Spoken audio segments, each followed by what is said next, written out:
오늘 우리가 읽은 이 말씀은요, 우리가 너무 잘 아는 그런 말씀입니다. 그러니까 출애굽의 마지막 10번째 재앙, 장자가 죽는 재앙이죠. 그거에 관한 말씀인데요. 그 출애굽 이야기를 흔히들 우리 믿는 사람들이 하나님의 백성이 되어가는 과정을 나타내는 하나의 모형이다라는 이야기들을 많이 합니다. 그래서 이 출애굽기를 통해서 우리는 신앙생활의 어떤 원리들, 기본 원리들, 단계들을 이렇게 알아갈 수 있는데요. 오늘은 3가지 정도만 여러분과 함께 나누었으면 좋겠습니다. 첫 번째로는요, 하나님을 인정하는 거예요. 다시 말하면 하나님을 하나님으로 알아보는 것이죠. 그리고 두 번째는 하나님을 경배하는 겁니다. 그러니까 하나님을 예배하는 것, 그것이 두 번째 단계고요. 세 번째는 그 하나님을 전하는 겁니다. 증인으로서의 삶을 사는 것.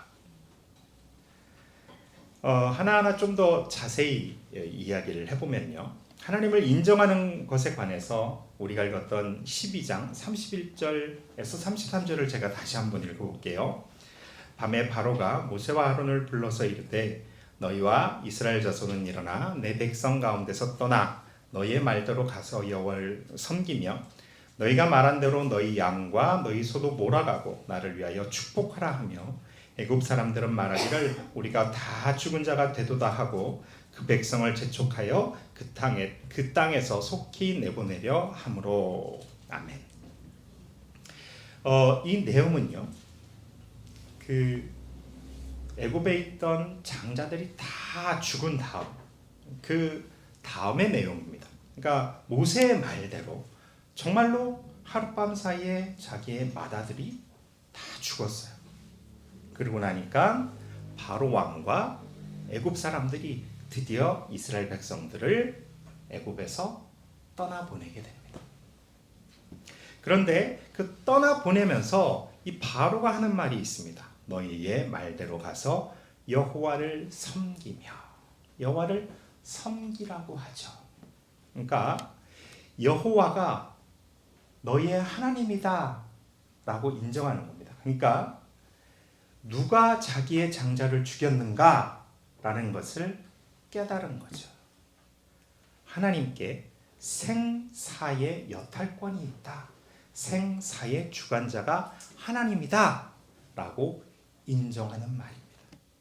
그러니까 출애굽은 어디서부터 시작합니까? 하나님을 하나님으로 아는 것에서부터 시작이 됩니다. 그것은 모세도 마찬가지고 그리고 이스라엘 백성도 마찬가지였죠. 하나님을 하나님으로 안 다음에, 우리가 잘 알지만 시내산에서 모세가 떨기나무 그 불꽃을 보잖아요. 거기서 하나님께서 말씀하십니다. 내가 아브라함의 하나님, 그리고 이삭의 하나님, 야곱의 하나님이라. 그 음성을 듣고 나서 그가 엎드리죠. 하나님이십니다 라고 인정하는 겁니다. 그리고 나서 그는 이스라엘 백성을 애굽에서부터 가나안 땅으로 인도하는 그런 이스라엘 백성의 지도자로서의 삶을 시작하게 되는 것이죠. 그러니까 우리의 믿음이라는 것도 하나님을 하나님으로 인정할 때부터 시작되는 겁니다. 그러면 그렇게 하나님을 인정하는 사람들의 다음 반응이 무엇인가? 출애굽기 15장 1절을 보면요, 이 말씀이 나옵니다. 이때에 모세와 이스라엘 자손이 이 노래로 여호와께 노래하리니. 이 내용은 어떤 내용이냐면요, 우리가 잘 아는 내용입니다. 출애굽기 14장은 홍해 사건이 일어납니다. 홍해 사건. 이스라엘 백성들이 홍해 앞에 쫙 도착하죠. 네, 바다가 있고 뒤에는 누가 쫓아옵니까? 바로의 군사들이 쫓아왔습니다. 죽게 됐다 하는데 그때 모세를 통해서 지팡이를 쫙 내밀게 하시죠. 그러니까 어떻게 됩니까? 바다가 쫙 갈라집니다. 그리고 양쪽에 물벽이 쫙 세워지면서 이스라엘 백성들이 쭉 건너갑니다. 다 건너가죠. 그리고 바로의 군사들이 쫓아옵니다. 근데 물이 다시 흐르죠. 그러면서 바로의 군사들은 다 죽고 이스라엘 백성들은 그 홍해 바다 건너편에 왔습니다. 그 사건을 본 다음에 이들이 무엇을 합니까? 노래합니다. 노래해요. 하나님을 경배하죠. 그러니까 하나님을 하나님으로 인정한 사람들, 믿음의 사람들이 그 다음에 하나님께 하는 행동이 무엇인가? 예배하는 것, 경배하는 것, 찬양하는 겁니다. 우리의 찬양이 우리의 믿음을 고백하는 것이죠. 그러니까 신앙의 하나님을 하나님으로 알았으면 우리는 하나님을 찬양하게 됩니다. 믿음이 좋은 사람들의 지표가 무엇인가? 얼마나 찬양하나입니다. 우리의 찬양은요, 우리가 하나님을 아는 만큼 찬양하는 겁니다. 아까 우리가 찬양했지만 광채의 옷을 입고 어둠을 물리치는 하나님이시다. 그만큼 찬양하는 거고, 내 안에서 그것이 고백이 되어지지 않고 인정이 되어지지 않으면 그 하나님을 찬양할 수가 없죠. 우리의 믿음의 깊이는 하나님을 아는 만큼, 그리고 그것을 찬양하는 만큼 우리의 믿음은 더 깊어지는 겁니다. 그런데요, 하나님의 백성은 찬양하는데요, 하나님이 하나님임을 알면서도 찬양하지 않는 부류들도 있습니다. 그러니까 오늘 말씀 보면 바로 왕이 그랬죠. 그리고 애굽 백성들이 그랬습니다. 그들은 우리가 아까 말씀에서 본 것 같이 생사의 주관자가 하나님을 알았지만 그들은 찬양하지 않았습니다. 왜요? 하나님의 백성이 아니었기 때문이죠. 우리가 그리스도인이 되어서 하나님을 경배하고 하나님을 찬양하는 가장 대표적인 시간이 예배 시간이죠. 그래서 예배를 드립니다. 그런데 이 예배의 특징이 여러 가지가 있지만 그 중에 하나가 무엇이냐면요, 정례성입니다. 그러니까 정해진 시간에 반복적으로 드리는 것이 예배이죠. 그래서 오늘 이 장자의 사건 전후로 하나님께서 모세를 통해서 이스라엘 백성에게 하기를 원하시는 것이 무엇이냐면 유월절 절기를 지키는 겁니다. 유월절 절기. 네, 이 이스라엘 백성에게 절기를 세 가지 큰 절기 주시죠. 첫 번째가 유월절. 유월절 4월, 올해는 4월 23일 정도 됩니다. 저희가 이제 들어와서 유월절 세데르 패삭을 저희 교회 식구들하고 같이 이렇게 할 건데요. 유월절이 있고 그 다음에 오순절, 칠칠절, 그리고 마지막에 장막절. 때가 되면 이스라엘의 그 남자들은 모두 다 예루살렘에 올라가서 절기를 지켜야 되죠.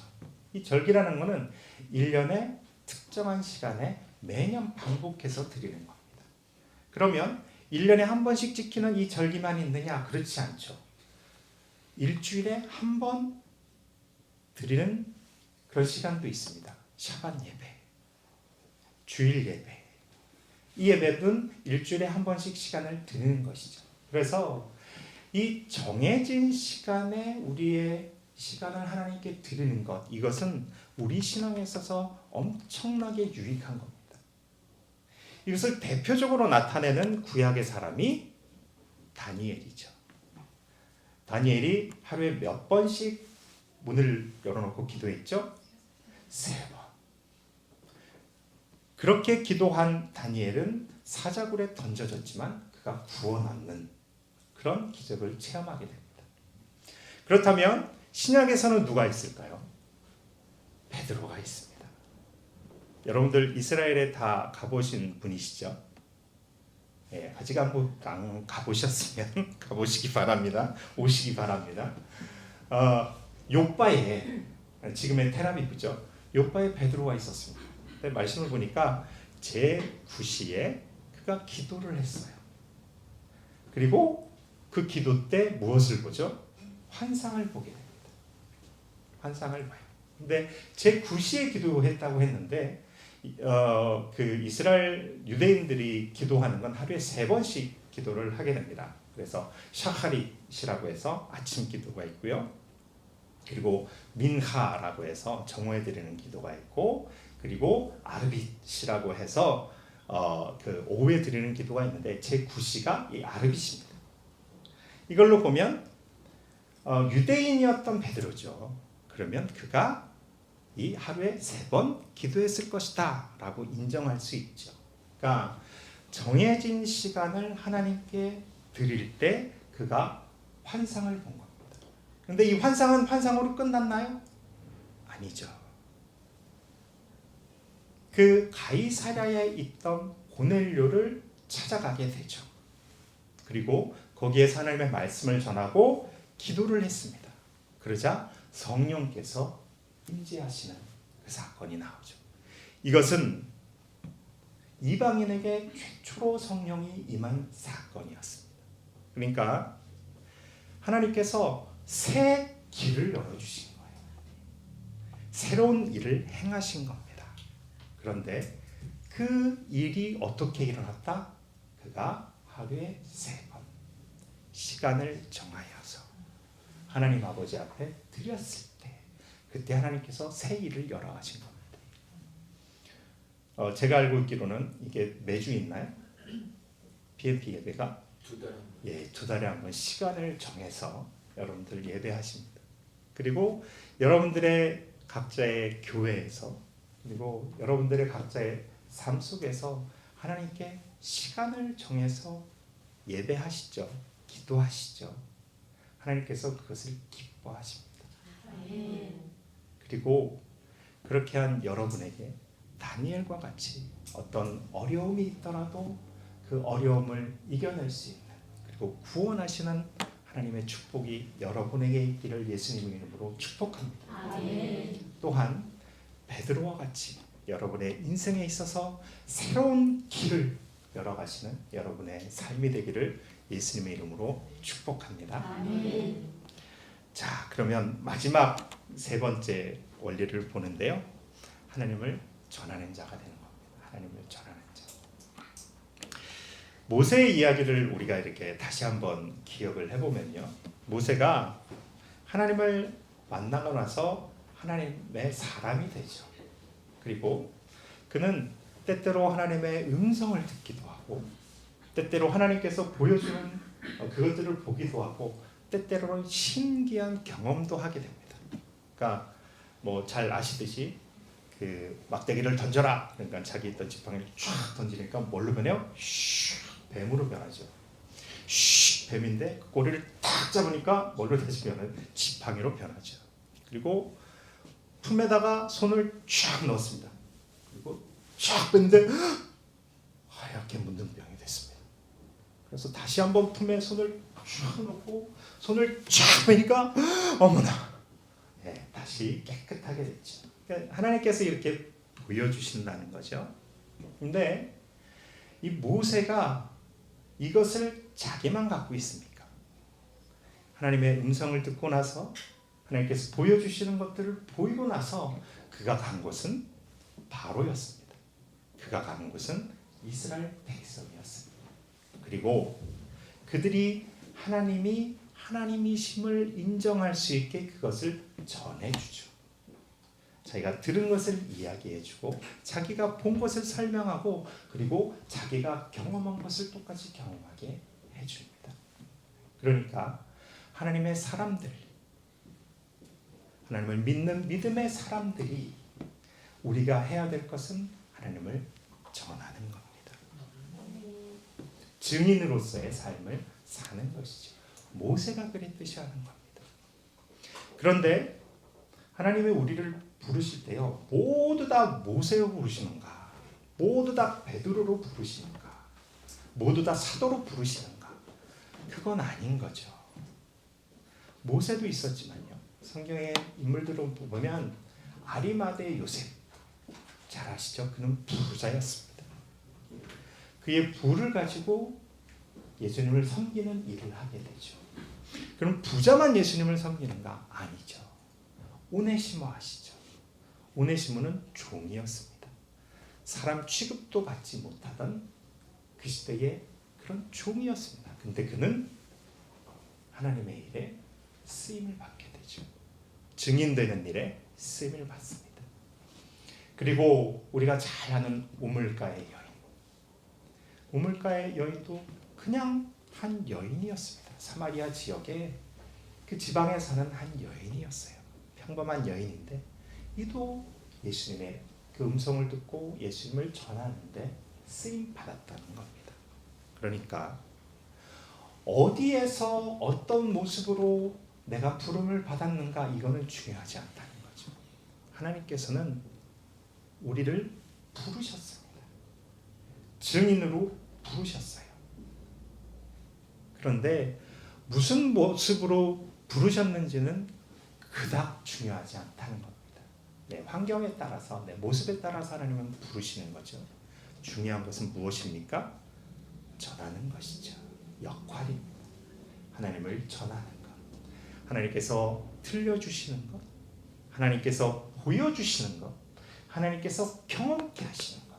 그것을 전해주는 겁니다. 나 혼자 갖고 있으면 안 된다고요. 그리고 이것을 위해서 하나님께 구하시면 하나님께서 더 듣게 하십니다. 때로는 더 보게 하시죠. 그리고 더 많은 것을 경험케 하십니다. 무엇을 위해서요? 전하기 위해서요. 하나님을 모르는 사람도 하나님이 하나님이심을 인정하게 하기 위해서 하나님은 우리에게 이런 사명을 주시는 겁니다. 증인으로서의 사명이죠. 그래서 마태복음 5장에 보면 너희는 세상의 빛이다. 너희는 세상의 소금이다. 라고 말씀하시죠. 이것을 우리는 증인으로서의 말씀으로 이해할 필요가 있습니다. 어두운 세상이잖아요. 그런데 우리가 찬양했듯이 광채의 옷을 입고 어둠을 물리친다. 하나님께서 우리에게 주신 그 빛을 가지고 그 어두움 속에서 증인으로서 이 세상을 살아가는 것이죠. 그리고 썩어져 냄새나는 이 땅, 이 세상에서 소금으로서 증인의 삶을 살아가는 것이 예수님께서 우리에게 말씀하신 그런 삶인 것입니다. 이 증인에 관련해서 우리가 잘 아는 성경 구절이 사도행전 1장 8절입니다. 오직 성령이 너희에게 임하시면 너희가 권능을 받고 예루살렘과 온 유대와 사마리아와 땅 끝까지 이르러 내 증인이 되리라 하셨죠.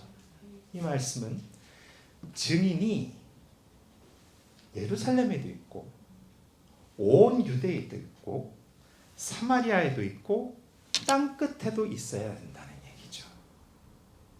한 곳에만 있는 것이 아니라 모든 곳에 다 있는 것입니다. 그래서 여러분들은 한국 땅에 계시고 저는 이스라엘에 있습니다. 감사하게도 예루살렘에 있습니다. 저에게 하나님께서 그런 사명을 주셔서 제가 그곳에 가 있습니다. 그래서 여러분에게 이스라엘에서 제가 어떻게 사역을 하고 있는지, 이스라엘에 관한 말씀은 아마 그 엄목사님이나 다른 목사님들이 더 잘 아실 겁니다. 저보다 훨씬 더 많이 가르쳐 주실 거고, 저는 어떻게 이스라엘에서 사역하고 있는지 그것을 좀 말씀드릴게요. 혹시 PPT가 제가 드린 게 네, 저희는 저희의 사역의 이름을 MORE, 뭐라고 지었는데요. Ministry of Reconciliation, 그러니까 화목케 하는 직분. 고린도후서 5장 18절에 나오는 말씀인데요. 너희를 화목케 하는 직분을 주셨으니라고 했습니다. 그래서 저희는 이스라엘에 가서 유대인과 예수님과 화목하게 하기 위해서 부름받은 사람들입니다. 그런데 그 이스라엘 사역은요, 여러 가지 사역이 있습니다. 이렇게 예배 사역도 있고, 그리고 구제하는 사역도 있고, 기도하는 사역도 있고, 알리하는 사역, 여러분들 다 잘 아시죠? 그런데 이런 여러 가지 사역이 있는 이유가 좀 있는데요. 이스라엘 선교의 특징이 있는데, 보통 그 제3세계 선교를 많이 하잖아요. 인도라든지 아프리카라든지 그런 곳에 선교를 많이 하는데, 레슬리 뉴비긴이라는 그 신학자가 있습니다. 인도 선교사였는데요. 그분이 그런 얘기를 해요. 본인이 보니까 이 제3세계에 있는 사람들이 복음을 받아들일 때 이 선교사가 주는 복음을 받아들일 뿐 아니라 선교사가 주로 선진국이잖아요. 그러니까 선교사가 가지고 있는 문명도 함께 받아들인다라고 이야기를 해요. 실제로 그렇죠. 지금 우리나라 선교사님들도 뭐 동남아시아나 서남아시아, 아프리카 이렇게 다 계시는데 그곳에 가셔서 선교하시는 선교 복음을 전하고 나서 그 다음에 그 교회를 세우고 학교를 세우고 하는데 다 한국 방식이에요. 그렇죠? 한국식으로 쭉 합니다. 근데 그 사람들이 다 받아들여요. 다 받아들여요. 그리고 또 하나는 그들은 하나님에 대해서 몰랐죠. 그러니까 선교사님이 전해주는 하나님이 그들이 아는 하나님의 다인 겁니다. 그러니까 신학적으로도 같이 이렇게 가게 되죠. 그러니까 일종의 종속관계가 이렇게 형성이 됩니다. 그러니까 선교사를 통해서 모든 것이 이렇게 되고 상하관계가 이렇게 되는 경우가 많이 있어요. 근데 이스라엘을 한번 생각을 해보죠. 2022년 우리나라 한국의 그 1인당 국민소득이 32,000불 정도 된다고 해요. 근데 이스라엘은 얼마였냐면요, 45,000불입니다. 잘 살죠. 예루살렘에만 가보신 분들은 이스라엘 그렇게 잘 사는가 잘 모르실 겁니다. 그런데 우리나라보다 부자 나라입니다. 잘 삽니다. 그러니까 우리가 왜 니네 문명을 받아들여? 이거죠. 우리가 더 잘하는데. 그러니까 문명을 받아들이지 않습니다. 그리고 또 하나님에 대해서 가르쳐 주는데요. 우리보다 하나님을 더 잘 알아요. 그렇죠? 역사와 전통을 자랑합니다. 우리는 기껏해야 예수님 이후로 뭐 2000년 이렇게 하는 건데 그 사람들은 뭐 몇천 년 동안 하나님에 대해서 아는 거잖아요. 그러니까 기존에 있던 선교 방법이 그대로 적용되지 않는 겁니다. 그리고 또 하나의 이유가 있게 보여지는데요. 그러니까 이스라엘의 1980년대, 90년대까지의 믿는 사람들, 메시아닉 주이시라고 하는 예수님을 메시아로 받아들인, 그래서 예배드리는 이 공동체가 5,000명 정도 됐습니다. 그런데 지금은 한 35,000명까지 이렇게 빠져요. 그러니까 중요한 변곡점이 되는 때가 90년대 러시아의 페레스트로이카 있었잖아요. 그러면서 러시아에 있던 많은 유대인들이 이스라엘로 알리아를 하게 됩니다. 뭐 80만 정도 이렇게 옮겨왔다고 하는데 그곳에서 예수 믿는 사람들이 좀 많았던 것 같아요. 그래서 그 교회가 이렇게 믿는 사람들이 많아지기도 하고 또 전도된 사람도 꿈과 환상으로 본 사람도 많아졌습니다. 그러니까 이전까지의 교회 이방인으로서 유대인 선교를 하는 분들이 어느 사역을 많이 하셨냐면 알리아하는 사역, 그리고 기도하는 사역, 24시간 중보기도 하시고, 그리고 예배드리는 사역, 그곳에서 예수를 부르는 찬양이 없잖아요.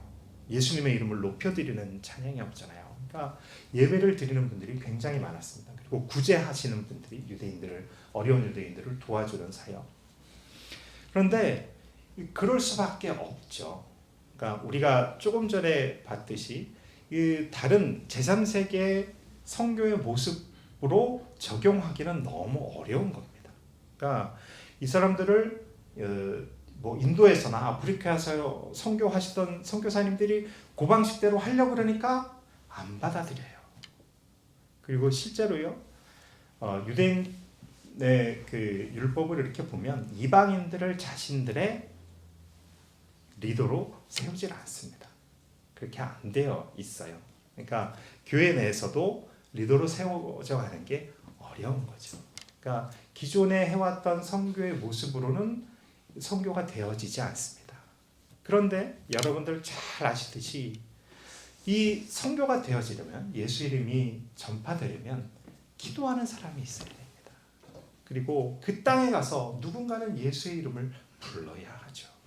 그리고 바깥에 디아스포라 된 유대인들이 일단은 들어와야 될 거 아닙니까? 그러니까 알리아 사역이 꼭 필요했던 거죠. 그리고 어려운 유대인들을 돕는 사역이 있어야 됩니다. 그러니까 그 신령한 것을 나누어 받은 자로 우리가 우리의 물질적인 것으로 섬기는 것이 마땅하다라고 하셨으니까 그래서 그 사역이 필요한 겁니다. 그런데 저희에게는 교회 사역을 주셨습니다. 그러니까 저희가 무엇을 알고 이 교회 사역을 한 것은 아니고요. 하나님께서 이렇게 열어주시는데 그 열어주시는 대로 갔는데 교회 사역이 이렇게 되어졌어요.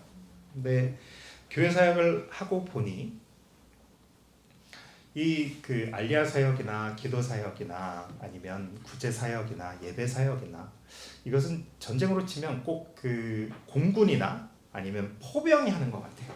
그러니까 공군의 그 공중에서 이렇게 폭격을 하고 그다음에 포로 막 쏘고 난 다음에 그 다음에 이제 들어가는 게 지상군이잖아요.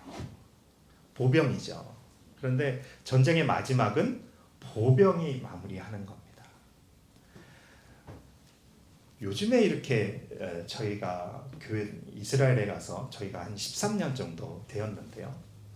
이렇게 모습을 보면요, 이 이스라엘 유대인들의 토양, 마음의 밭의 토양이 많이 바뀌었습니다. 저희가 그 같이 이렇게 협력하는 그 유대인 목사님 중에 한 분이 그 아슈켈론 지역에서 목사님은 가보셨는데 그 지역에서 목회를 하시는데요. 올레그 목사님이시라고. 올레그 목사님이 저희한테 한 얘기가요. 본인들이 20년 전에 와서 그 바깥에서 이렇게 예수님의 이름을 이야기하는 것이 상당히 어려웠답니다. 그 얘기만 하면 예수와 얘기만 하면 눈을 이렇게 뜨고 이렇게 봐서 전도하는 것도 상당히 그거는 정말 어려운 일이었다고 그러는데 요즘 들어서는 이게 바뀌었답니다. 이야기를 해도 그러냐고 물론 적극적으로 받아들이진 않지만 그들의 마음의 밭이 변화된 것이죠. 그러니까 그동안의 기도로 예배로 그리고 알리아로 이렇게 하였던 그 선교 사역이 아무런 소득이 없었느냐 그건 아니라는 것이죠. 그런데 이 그 2000년대, 2010년, 2020년 이렇게 되면서 교회들이 이렇게 성장해 갑니다. 그 얘기인즉슨 누군가 추수하고 있다는 것이죠. 추수하고 있다는 거예요. 그런데 우리가 증인된다고 아까 말씀을 통해서 이렇게 받지 않습니까? 근데 증인이 되는데 이 증인되는 사람들이 어디에 모여 있습니까? 교회에 있죠. 그리고 교회를 통해서 하나님께서는 일을 하십니다. 그리고 어둠의 권세가 이기지 못한다라고 하는 것이 교회죠. 하나님께서는 교회를 통해서 일하셔요. 우리가 증인된 삶을 살아가는 것도 이 교회를 통해서 우리가 증인으로서 그들에게 복음을 전하는 겁니다. 그리고 좀 전에 추수 때다 이렇게 말씀드렸는데 보병같이 추수하러 가요. 그 사람들 데리고 왔어요. 어디로 데리고 와요? 교회입니다. 교회. 그리고 우리가 믿듯이 앞으로 많은 유대인들이 예수님께로 돌아올 거예요. 그게 회복이잖아요. 이스라엘의 회복. 그러면 돌아온 유대인들이 어디로 와야 돼요? 교회로 와야죠. 그리고 이 일반 유대인과 유대교인과 메시아닉 주이시, 예수님을 믿는 회복된 사람들 이 둘을 구분짓는 게 무엇이냐면 예수님이에요. 예수 그리스도. 그들이 예수님을 메시아로 받아들였느냐 받아들이지 않았느냐 이거에 따라서 회복이 되었느냐 회복이 안 되었느냐 라고 나뉘어집니다. 그래서 우리가 이스라엘 선교를 하는 데 있어서도 가장 중요한 것이 무엇입니까? 예수의 이름이에요. 예수 운동입니다. 예수님을 메시아로 믿게 하는 것. 그것을 위해서 증인이 되어지는 것. 그것을 위해서 우리가 기도하고 그것을 위해서 예배를 드리고 그것을 위해서 우리는 구제를 하는 겁니다. 그리고 직접적으로 입으로 전하기도 하고요. 네. 저희가 이렇게 13년 이스라엘에 있으면서 보니까 유대인들은 이방인들이 유대인들에게 복음을 전하는 것보다 유대인에게 복음을 전하는 것이 훨씬 더 효율적이고 그들이 더 잘 받아들입니다. 그래서 우리는 이방인으로서 그들을 도와줘야 되죠. 그런데 어떤 방식으로 도와야 하냐면 시기케 하는 겁니다. 그들의 마음을 시기케 하는 거. 근데 무엇으로 시게 합니까? 생각을 해보세요. 우리가 유대인이 될 수 있나요? 유대인처럼 이렇게 예배드리거나 말씀을 깊게 뭐 이렇게 하고 유대교 이렇게 하면서 할 수는 없습니다. 하나님이 우리에게 주신 것이 있어요. 하나님이 각 사람마다 다 다르게 지으셨잖아요. 그리고 각 사람마다 다 다르게 은사를 주셨습니다. 사명을 주셨죠. 그리고 각 민족마다 또 다 다르게 주신 게 있는 것 같아요. 그런데 그냥 제가 보기에는 하나님께서 우리 한민족에게, 대한민국에게 주신 것은 기도하는 겁니다. 특별히 통성기도하는 거예요. 우리는 이렇게 모였을 때 막 한 목소리를 통성기도하는 거 잘하잖아요. 어렵지 않잖아요. 그냥 하죠. 근데 이게 잘 안 됩니다. 다른 사람들한테. 이스라엘에도 그 전국이 아니라 세계 각지에서 온 선교사님들 많이 있거든요. 그런데 우리 한국 사람처럼 통성기도 잘하는 민족이 거의 없습니다. 제가 섬기는 교회가 그 트일라냐 교회라고 미카엘 목사님이 계신 곳인데 그 미카엘 목사님도 이 한국 사람이 통성기도하는 걸 하고 싶어 하세요. 근데 잘 안 된대요. 그래서 한국 분들이 이스라엘을 어떻게 하면 잘 섬길까 하는데요. 같이 기도하는 겁니다. 같이 예배드리는 것이죠. 기도하는 것을 통해서 그들이 시기합니다. 그러면서 예수님께 더 가까이 가는 것이죠. 저희 사역이 뭐라고 이렇게 말씀드렸는데 그 다음 좀 보여주실래요? 네. 전국에 이렇게 그 교회들이 있는데요. 저희 사역 중에 개교회 사역이 있는데 크게 두 가지를 주셨습니다. 하나는 맨 처음 주신 곳이 트일라냐 교회라고 리숀네지온에 있는 교회인데요. 미카엘 목사님이라는 유대인 목사님이 계시고요. 미카엘 목사님이 그 히브리어로 예배드리는 그런 공동체예요. 이곳에 저희 있게 하셨습니다. 그래서 벌써 한 10년 넘게 그곳을 섬기고 있고요. 그곳에서 리더십의 한 명으로 이렇게 매주 샤반 예배 같이 드리고 그들 섬기는 일을 계속하고 있고요. 또 하나의 개교회 사역이 지금 이곳에 13분의 목사님이 계시는데 그 교회들을 섬기는 겁니다. 근데 한 달에 한 번 아니면 두 달에 한 번 저희가 찾아갑니다. 교회로 목사님 만나서 목사님의 이야기를 들어요. 그래서 교회의 어려움은 무엇인지, 목회의 어려움은 무엇인지, 또 기도 제목이 무엇인지 듣습니다. 그리고 그것을 한국 교회로 전해드립니다. 그러면 한국 교회에서는 그 기도 제목 들으시고요. 한국 교회가 무엇을 잘하신다고요? 기도 잘하십니다. 매일매일 기도하시는 분들이 정말 많으세요. 이스라엘을 사랑하면서 기도하시는 여러분 같은 분들이 정말 많으세요. 그래서 그분들이 기도하십니다. 그리고 기도할 뿐 아니라 재정적으로 헌금도 이들에게 드리죠. 그래서 저희들은 다리 같은 사역을 합니다. 그래서 틸란야 교회, 저기 리숀네지온에 있는 틸란야 교회를 저희가 고정적으로 섬기면서 다른 13 목사님을 같이 이렇게 다리로 연결하는 그런 사역을 주로 하게 됩니다. 근데 여러분들도 이제 지금 이 선교회를 통해서 그 헌금도 하시고 기도도 하시잖아요. 근데 기도가 얼마나 중요한가 하면요. 코로나 기간에 우리나라도 많이 어렵고 교회들이 좀 어려워졌잖아요. 근데 이스라엘도 그랬습니다. 메시아닉 주의식 교회들이 흩어진 교회들이 꽤 있어요.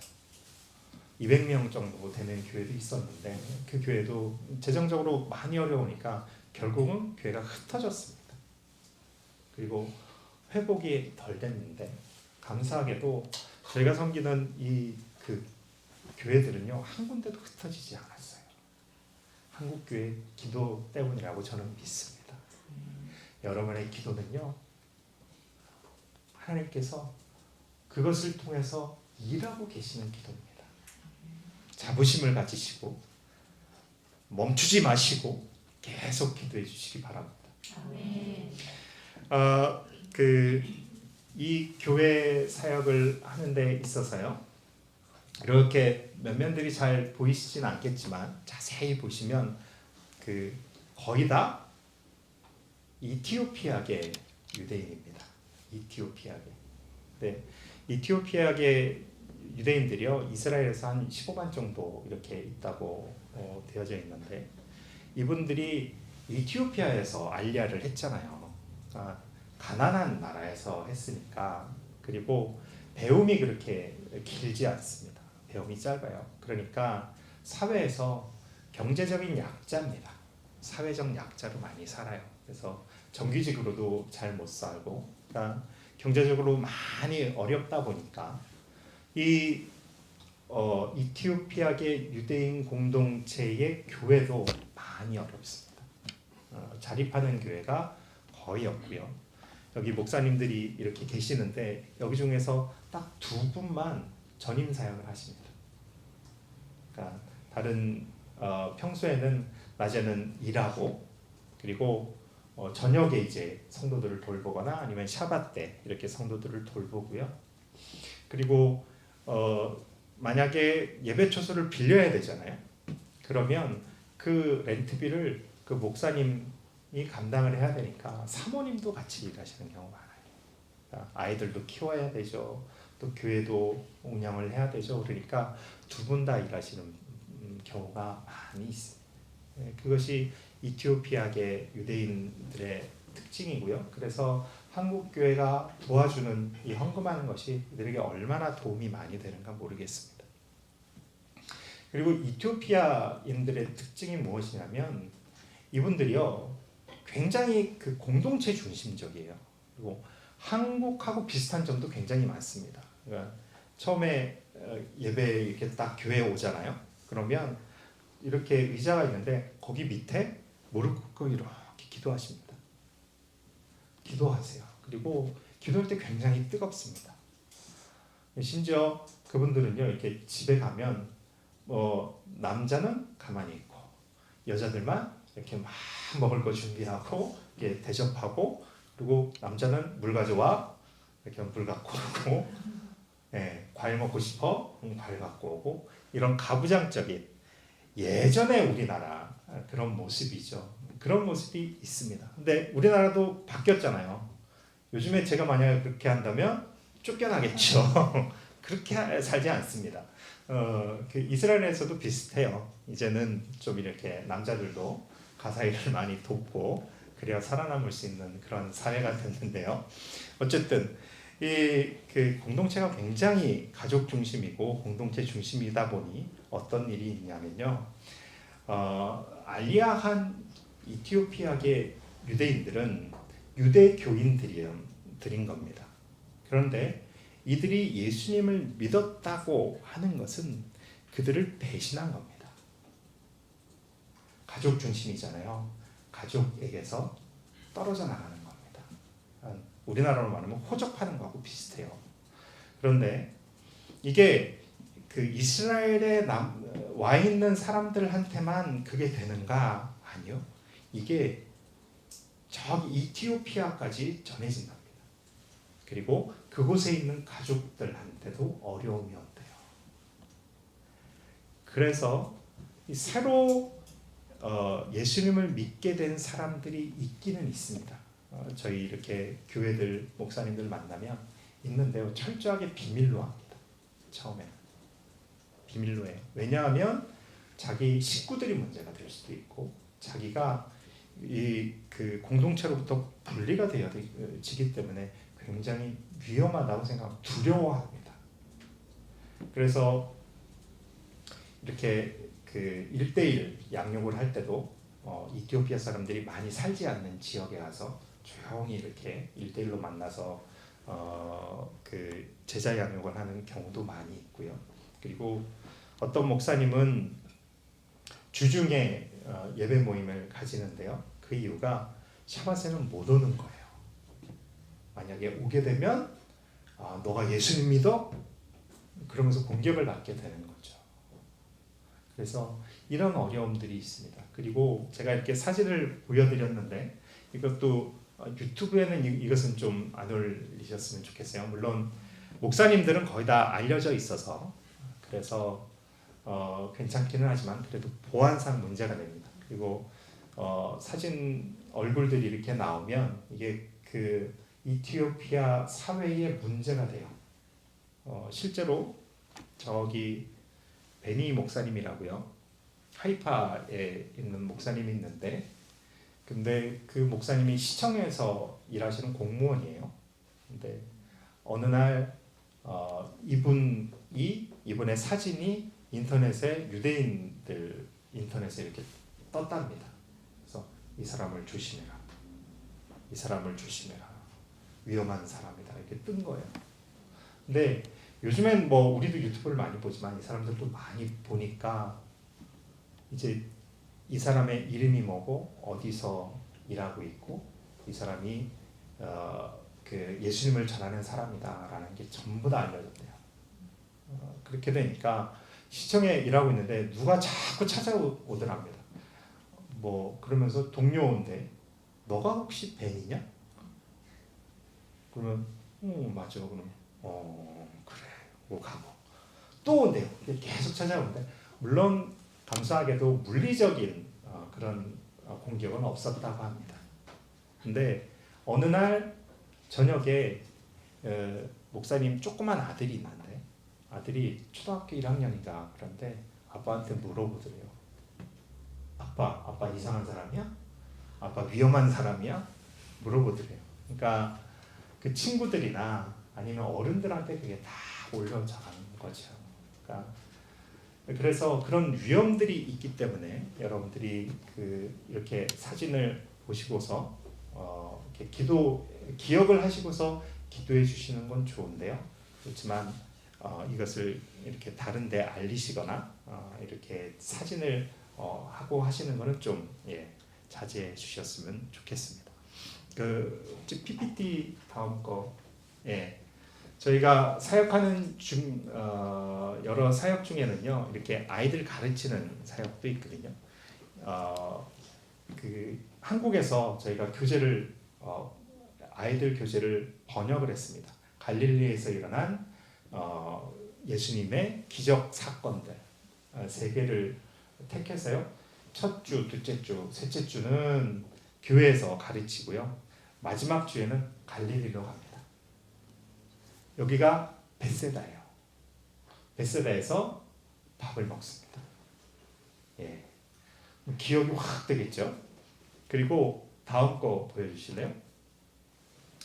이곳은 오병이어 교회에 있는 겁니다. 그리고 다음 거 한번 볼게요. 이곳은 바다인데요. 이 사진은 저기 하시면 안 됩니다. 바다인데요. 배를 타고 가요. 배를 타요. 배에서 예수님께서 파도를 말씀으로 잠잠케 하셨죠. 그래서 그 말씀을 가르칩니다. 그 배 위에서요. 성찬식도 하고 그렇게 되면서 아이들이 예수님을 확실히 그 마음에 새기도록 위해서 해주는데요. 한국 교회가 이것을 하는데 도왔습니다. 그러니까 처음에는 아이들만 데리고 가려고 했어요. 아이들이 한 번도 못 가본 애들이 많으니까. 근데 여기는 아이들이 가려고 하니까 부모가 쫓아가야 되는 거예요. 근데 아이들이 한 30명 됐거든요. 그럼 부모가 이렇게 같이 가면 교회 3분의 2가 가야 되는 거예요. 그래서 목사님이 우리 다 가야 되겠다. 그래서 버스 2대를 대절을 해서 이렇게 갔는데요. 이것을 한국교회에서 버스도 대절해 주시고 그리고 뭐 간식이나 아니면 입장료 같은 거 해주셔서 우리 잘 갔다 왔습니다. 이런 교육 사역도 하고요. 다음 다른 연합 사역도 이렇게 하고 있는데요. 목사님들 이제 오셔서 같이 한국교회에 있는 목사님들이 가서 말씀 전하고 그리고 그들이 안식할 수 있는 그런 사역들을 저희가 하고 있습니다. 그런데 지금 저희가 기도 제목을 내놓고 가장 이렇게 기도를 많이 요청하는 그 모습은요. 기도 제목이 다음 세대를 위한 기도 제목입니다. 네. 여기 보면 러시아 공동체도 있고 그리고 이티오피아 공동체도 있는데요. 1세 그리고 1.5세 이민 한 세대죠. 이분들은 예배를 자기가 러시아에서 왔으면 러시아어로 하는 게 편하죠. 그리고 이티오피아에서 왔으면 이티오피아어로 하는 게 편합니다. 그리고 지금 예배가 그렇게 되고 있어요. 그러니까 한국 사람들이 미국에 가면 왜 한인교회 가서 한국어로 예배 드리잖아요. 그런데 2세로 가니까 이게 문제가 되는 거예요. 2세들은 거기서 태어나서 거기서 자란 아이들입니다. 완전히 이스라엘 사람이에요. 히브리어로 하는 게 훨씬 편하고 더 마음에 와닿죠. 근데 교회 와보면 러시아어로 예배하죠. 그리고 이티오피아어로 얘기하죠. 그러니까 어려운 겁니다. 은혜가 안 되는 거예요, 한마디로. 그래서 이 아이들이 히브리어 하는 예배로 옮겨가는 경우가 많이 있습니다. 근데 교회들이 이렇게 많이 있지만 성도들이 뭐 20명, 10명 되는 교회도 있고요. 뭐 많은 교인들이 뭐 60명 이렇게 되는데 15명 있는데 청년 하나가 이렇게 옮겨가 봐요. 청년 2명이 옮겨가 봐요. 얼마나 힘들겠습니까, 마음이. 그래서 이 교회들한테 저희가 같이 도전하고 기도하고 있는 것이 다음 세대 히브리어 예배를 세우는 겁니다. 그러니까 샤밧 때 러시아어로 예배드리는 그 예배는 그냥 놔두고요. 그런데 다음 세대를 위해서 예배하는 거예요. 그 히브리어 예배를 세우는 그것이 기도 제목입니다. 여러분들 들으셨겠지만 아시켈론의 게슈레이 헤세드 교회가 올해 1월에 전쟁 중인데 전쟁 중에 하나님께서 새로 예배 처소를 주셨습니다. 그래서 이렇게 한 80평 되는 것 같아요. 큰 이렇게 공간도 있고 아이들 공부할 수 있는 방도 여러 군데가 있고 이렇게 세워졌는데요. 이게 세워져서 2달 이렇게 되면서 하나님이 새로운 도전을 주신 게 청년들, 청소년을 위한 히브리어 예배입니다.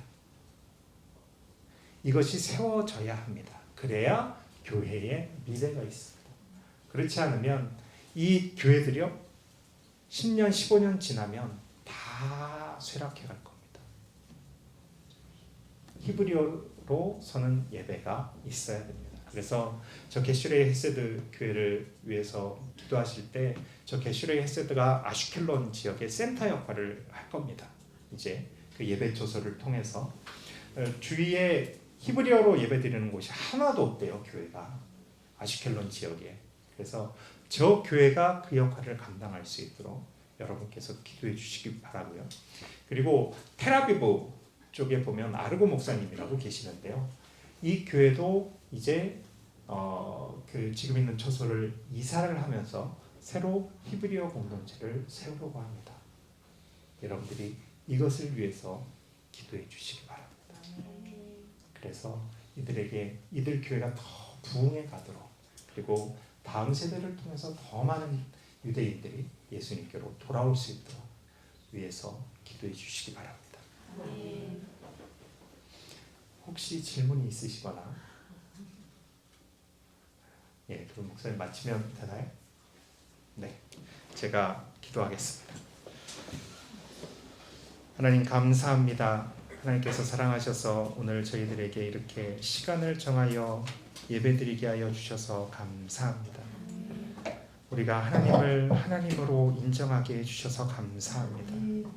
우리가 아는 만큼 하나님을 경배케 하여 주셔서 하나님 감사합니다.